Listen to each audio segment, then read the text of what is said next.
Prime Minister, I must congratulate you and the Fijian government for your preparedness. I think that having the supplies pre-positioned and warning the local people, they knew it was coming. They obviously didn't expect it to be of such ferocity, but nevertheless there was time for them to be prepared. And even though it's tragic, the loss of life, it could have been worse had people not been prepared for it. And we thank God it struck during daylight hours.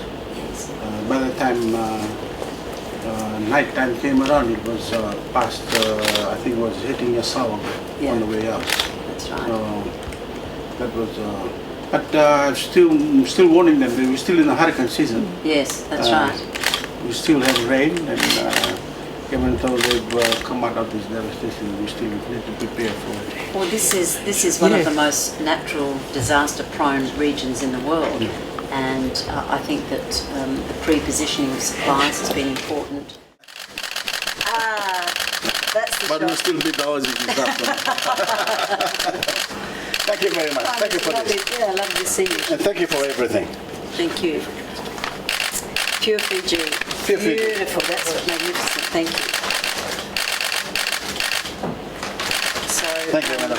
It's been great to see you, and I'm really pleased that I had the chance to come here and see your people, and they've been incredibly resilient and stoic in a very difficult time. But the support of the Fijian government and your friends in the Pacific, I think you'll recover, and Fiji will be bigger and better and brighter in the future. I hope you continue to ask the Australians to come to Fiji. That's right. In big numbers? Big numbers. With families?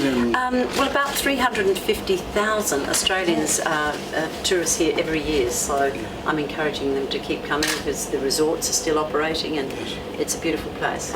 Thank you again. Thank you, Prime Minister. It's a pleasure seeing you.